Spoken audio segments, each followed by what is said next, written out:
கணவன் அல்லது மனைவி துரோகம் பண்ணுற மாதிரி கனவு வந்தால் என்ன மாதிரி பலன்னு தெரிஞ்சுக்கலாங்க. உங்களுக்கு கனவு வந்திருக்கு, அதை பற்றி என்கிட்ட டைரெக்டாக கேட்டு தெரிஞ்சுக்கணுன்னா ஸ்க்ரீனில் தெரிகிற இந்த மொபைல் எண்ணுக்கு வாட்ஸ்அப்பில் ஹாய்னு சென்ட் பண்ணுங்கள். காதல் உறவாக இருந்தாலும் சரிங்க, நியமிக்கப்பட்ட அதாவது நிச்சயிக்கப்பட்ட திருமண உறவாக இருந்தாலுமே சரிங்க, உறவில் தம்பதிகளுக்கு தனிப்பட்ட இடம் அப்படின்னு அமைக்கணுங்க. இது ஆரோக்கியமான மகிழ்ச்சியான உறவுக்கு வழிவகுக்கும்னு சொல்லலாங்க. ஒவ்வொரு உறவிலுமே எல்லைகள் அமைக்கணுங்க. சில சந்தர்ப்பங்கள் உருவாகலாம். இந்த நிகழ்ச்சிகள் எப்போதுமே நம் கதவுகளை தட்டுது. சில நேரங்களில் நமக்கு கடினமாக இருக்கும். அதனால் பொதுவாக நீங்கள் ஒரு உறவில் காலடி எடுத்து வைக்கும்போது உங்கள் துணையோடு இது குறித்து ஆரோக்கியமான தகவல் தொடர்பு மேற்கொள்ளலாங்க. தனிப்பட்ட இடம் இல்லைன்னா எல்லைகள் ஒவ்வொரு துணையின் தேவைகள் மற்றும் மதிப்புகள் மதிக்கப்படுவதை உறுதி செய்யுங்க. அந்த வகையில் சிறந்த தொடர்பை எளிதாக்குது. உங்கள் உறவில் ஒரு எல்லைகளை அமைப்பது முக்கியமானதாக உள்ளது. சில அறிகுறிகள் மூலம் நீங்கள் தெரிந்து கொள்ளலாம். அது என்னென்ன அப்படின்னு இந்த பதிவில் நம்ம தெரிஞ்சுக்கலாங்க. அதே மாதிரி உங்கள் வாழ்க்கை துணை உணர்ச்சி ரீதியாக புறக்கணிக்கப்பட்டதாகவோ இல்லைன்னா ஒதுக்கப்பட்டதாகவோ உணர்ந்தாங்கன்னா உறவில் எல்லைகளை அமைக்கிறதுக்கு நல்லதுங்க. இது அவங்களோட தேவைகளை வெளிப்படுத்த உணர்ச்சி ரீதியாக ஆதரவான சூழ்நிலை உருவாக்க ஒன்றாக வேலை செய்ய உதவுங்க. ஒரு உறவில் உணர்ச்சி பூர்வமாக ஆதரவு மிக முக்கியமான தம்பதிகள் இருவரும் தனிப்பட்ட இடங்கள் தேவைப்படும். இது தம்பதிகள் நீண்ட காலம் மகிழ்ச்சியாகவும் நெருக்கமாகவும் இணைந்திருக்க வழிவகை செய்யும்னு சொல்லலாங்க. அதே மாதிரி ஒவ்வொரு உறவிலுமே இருக்க வேண்டிய ரொம்பவுமே முக்கியமான விஷயம்னா ஆரோக்கியமான தொடர்பு. ஆரோக்கியமான தகவல் தொடர்பு வலுவான உறவு அமைய அடித்தளமாக இருக்குதுங்க. நீங்கள் உங்கள் துணைக்கு துரோகம் இழைக்கிறது போன்ற கனவுகள் காண்பது உறவுக்குள் தொடர்பு மற்றும் உணர்ச்சி ரீதியான தொடர்பின் முறிவை குறிக்கலாங்க. தம்பதிகள் தங்கள் தேவைகள், ஆசைகள், கவலைகளை தெரிவிக்கவில்லை என்றால் அது உறவில் தூரத்தையும் தனிமையையும் உருவாக்குங்க. இந்த வெளிப்படுத்தப்படாத உணர்வுகள் பெரும்பாலான சந்தர்ப்பங்களில் ஏமாற்றும் கனவுகள் வெளிப்படுகின்றனங்க. ஏன்னா இது உங்கள் ஆழ் மனதில் கஷ்டப்படுகிறது அப்படிங்கிறத வெளிப்படுத்தும் ஒரு அறிகுறிங்க. அதே சமயத்தில் ஏமாற்றுதல் பற்றிய கனவு உறவில் உள்ள அடிப்படை பாதுகாப்பின்மை, நம்பிக்கை சிக்கல்களை குறிக்குதுங்க. உணர்வு இல்லைன்னா காட்டி கொடுக்கப்படும் பயம் ஏமாற்றும் கனவுகளுக்கு காரணமாக இருக்குதுங்க. கடந்த கால அனுபவங்களை இல்லைன்னா தற்போதைய நடத்தைகள் காரணமாக ஒன்று இல்லைன்னா இரு கூட்டாளிகளும் ஒருவர் மீது ஒருவருக்கு நம்பிக்கை இல்லாமல் போராடினால் இது கவலைகளை பெருக்கும். தொடர்ச்சியான கனவுகள் வரதுக்கும் இது வழிவகையாக அமையும் அப்படிங்கிறதுல மாற்றம் இல்லைங்க. அதே மாதிரி உங்கள் துணைக்கு துரோகம் செய்வது போன்ற கனவுகள் வருதா, இது உங்கள் உறவில் உணர்ச்சி நெருக்கம் இல்லாததை குறிக்குங்க. ஒரு அறிகுறியாக இருக்கலாம். ஒன்று அல்லது இரண்டு கூட்டாளிகளுக்கு பாராட்டப்படாமல் இல்லைன்னா புறக்கணிக்கப்பட்டதாக உணர்ந்தால் இந்த உணர்வுகள் கனவுகளில் வெளிப்படுங்க. அங்கு கனவு காண்பவர் உணர்ச்சி ரீதியாக தொடர்பை நிறைவேற்றுவதையும் தேடுறாங்க. சில நேரங்களில் ஏமாற்றுதல் பற்றிய கனவுகள் உறவில் உற்சாக, புதுமை இல்லைன்னா தன்னிச்சையான ஆசை இதிலிருந்து உருவாகலாங்க.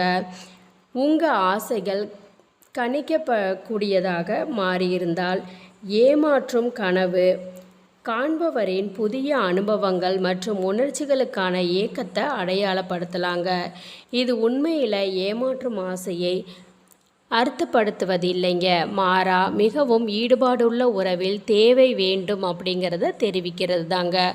உங்கள் துணை உங்கள் தூண்டுதல்களை புரிந்து கொள்ளாமல் கவலையான சூழ்நிலைக்கு உங்களை தள்ளும்போது நிச்சயமாக உங்கள் எல்லைகளை அமைக்கணுங்க. உங்களுக்கு என்ன வேலை செய்கிறது அப்படிங்கிறத தெரிவிக்க வேண்டும்ங்கிறத நினைவு ஊட்டுதுங்க. உறவில் உங்களுக்கு தனிப்பட்ட இடத்தை வழங்காத போது ஒரு உறவில் இருப்பதை கற்பனை செய்து பாருங்க.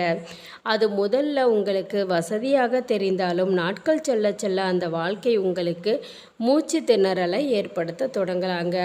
உறவில் மூச்சு திணறல் ஏற்படுவது அப்படிங்கிறது உங்களுக்கான தனிப்பட்ட இடம் இல்லாதது போன்று ஏற்படுங்க. இது உறவில் எல்லைகளை நீங்கள் அமைக்க வேண்டும் என்பதை நினைவூட்டுதுங்க. இரு கூட்டாளிகளுக்கு தனிப்பட்ட வளர்ச்சிக்கும் சுய உணர்வை பேணுவதற்கும் தனிப்பட்ட இடம் தேவைப்படுதுங்க.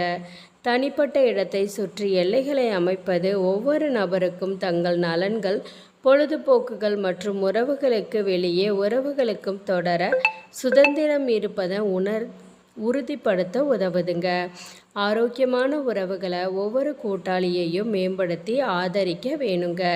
அதிகப்படியான கோரிக்கைகள் இல்லைன்னா ஆரோக்கியமற்ற எதிர்பார்ப்புகள் காரணமாக நீங்கள் உணர்ச்சி ரீதியாகவோ இல்லைன்னா உடல் ரீதியாகவோ சோர்வடைவதை கண்டால் எல்லைகளை அமைக்கிறது சுய பாதுகாப்புக்கு முன்னுரிமை அளிப்பதற்கும் சமநிலையான வாழ்க்கை பராமரிக்கவும் உதவுதுங்க.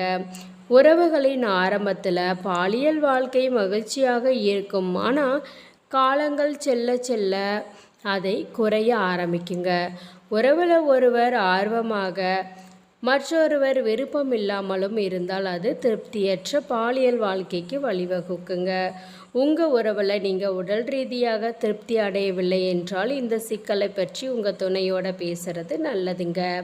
இது புரிதலோட பிரச்சனைகளை தீர்க்க வேண்டியது அவசியங்க. உங்கள் உடல் தேவைகளை பற்றி உங்கள் துணையோட உரையாடுவதை தொடங்குங்க. ஆனால் உணர்திறன் மற்றும் பச்சாதாபங்களை அவ்வாறு செய்யுங்க.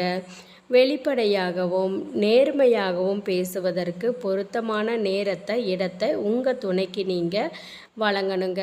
அவங்களுடைய விருப்பத்தையும் நீங்கள் மதிக்கணுங்க.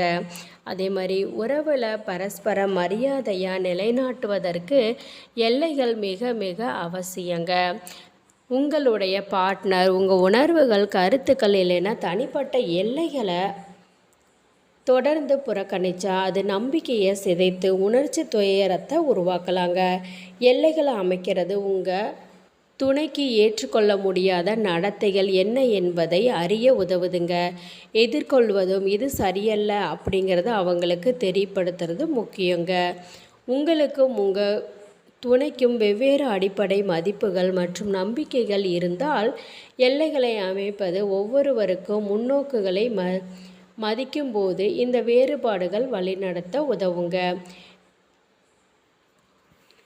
அதை உணர்த்துறதுக்கு தான் இந்த மாதிரி கனவுகள் உங்களுக்கு ஏற்படுறதுக்கு காரணங்க தான் இதோட அர்த்தம். நம்ம காணக்கூடிய ஒவ்வொரு கனவுக்கும் ஒவ்வொரு அர்த்தம் இருக்குது. நீங்களும் கனவில் என்ன வந்துச்சு, கனவு கண்டீங்க அப்படிங்கிறத கமெண்ட்டில் தெரியப்படுத்துங்க. அதுக்கான விளக்கத்தை நம்ம தெரிஞ்சுக்கலாங்க. நீங்கள் என்கிட்ட டைரெக்டாக கனவு பலன் பற்றி கேட்டு தெரிஞ்சுக்கணும்னு நினச்சிங்கன்னா அதுக்கான மொபைல் நம்பர் இந்த வீடியோ கடைசியில் கொடுத்துருக்கேன், மறக்காமல் நோட் பண்ணிக்கோங்க. தெரிஞ்சுக்கிறதுக்கு முன்னாடி இப்போ ஸ்க்ரீனில் நீங்கள் பார்த்துட்டு இருக்கக்கூடிய இந்த கோர்ஸ் எல்லாமே ஹேண்ட் ரைட்டிங், இங்கிலீஷ் இந்த மாதிரி அனைத்து கோர்ஸுகளையுமே நம்ம வீடியோவாக பதிவிட்டுருக்கோம். அந்த சேனலோடைய லிங்க்கு டிஸ்கிரிப்ஷனில் கொடுக்குறேன், மறக்காமல் பாருங்கள். நீங்கள் உங்களுக்கு வரக்கூடிய கனவுகளை என்கிட்ட நேரடியாக கேட்டு தெரிஞ்சுக்கணும் அப்படின்னா இந்த மொபைல் நம்பருக்கு வாட்ஸ்அப்பில் ஹாய்னு சென்ட் பண்ணுங்கள். நாம் கண்ட கனவு 1 வருடத்துக்குள்ளே பழிச்சிரும். அது நல்ல கனவோ கெட்ட கனவோ. அதுவே பகல் கனவு பழிக்காதுன்னு சொல்லுவாங்க. ஏன் பகல் கனவு பழிக்காது அப்படின்னா, நம்ம ஆழ்ந்த தூக்கத்தில் இருந்தால் மட்டும்தான் வரக்கூடிய கனவு நமக்கு ஞாபகத்திலே இருக்கும். அதே மாதிரி அந்த கனவுகளுக்கு நமக்கு பழிக்கக்கூடியதாகவும் இருக்கும். பகல் நேரத்தில் தூங்கக்கூடியது அப்படின்னு சில பேர்த்துக்கு பழிக்கும். காரணம் என்ன அப்படின்னா, அவங்க ஆழ்நிலை தூக்கத்தில் தூங்குவாங்க. அதனால தான் சில பேர்த்துக்கு பகல் கனவு பழிக்கிறதுக்கான காரணம். சரிங்க, இப்போது அதிகமாக மாலை நேரத்தில் காணக்கூடிய கனவுகள் தான் பழிக்கும். அதை நம்ம தெரிஞ்சுக்கலாம். மாலை அதாவது இரவு நேரத்தில் 6 to 8:30 மணிக்குள்ளே காணக்கூடிய கனவு 1 வருடத்தில் பழிச்சிருங்க. அதுவே இரவு நேரத்தில் 8:30 to 10:30 மணிக்குள்ளே கண்ட கனவு 3 மாதத்தில் பழிச்சிரும். இரவு 10:30 to 1:30 மணிக்குள்ளே நீங்கள் கனவு கண்டீங்க அப்படின்னா ஒரே மாதத்தில் பழிச்சிரும். இரவு 1:30 மணியிலேருந்து 3:30 மணிக்குள்ளே கண்ட கனவு 10 நாட்களில் பழிச்சிரும். விடிய காலை 3:30லேருந்து 6 மணிக்குள்ளே கண்ட கனவு உடனே பழிச்சிரும். அதாவது அன்னைக்கே கூட பழிக்கிறதுக்கான வாய்ப்புகள் அதிகமாக இருக்குது. நமக்கு கனவுகள் அப்படிங்கிறது ஒரே மாதிரி எல்லாருக்கும் வரதில்லை. ஒவ்வொருத்தருக்கும் ஒவ்வொரு மாதிரி கனவுகள் வரும். உங்களுக்கும் கனவுகள் வந்திருக்கு அப்படின்னா கமெண்ட்டில் தெரியப்படுத்துங்க. என்கிட்ட நீங்கள் நேரடியாக கேட்டு தெரிஞ்சுக்கணும் அப்படின்னு நினச்சிங்கன்னா நான் முன்னாடியே மொபைல் நம்பர் கொடுத்துருக்கேன். அந்த மொபைல் நம்பருக்கு கால் பண்ணுங்கள் அல்லது வாட்ஸ்அப்பில் ஹாய்னு மெசேஜ் பண்ணுங்கள். உங்களுக்கு அதுக்கான டீட்டெயில் சொல்லுவாங்க. கனவு பலன் குரூப்பில் ஜாயின் பண்ணணும்னு விருப்பம் இருக்கிறவங்க கூட அதில் நீங்கள் ஜாயின் பண்ணி கேட்டுக்கலாம். இந்த கனவு பலன் குரூப்பில் ஜாயின் பண்ணுறது மூலிமா நம்ம எப்போ லைவ் போட்டாலும் உங்களுக்கு நோட்டிஃபிகேஷன் வந்துக்கிட்டே இருக்குங்க. இந்த வீடியோ உங்களுக்கு பயனுள்ளதாக இருந்துச்சு அப்படின்னா வீடியோவை லைக் பண்ணிக்கோங்க, சேனலை சப்ஸ்கிரைப் பண்ணிக்கோங்க. நன்றி நண்பர்களே.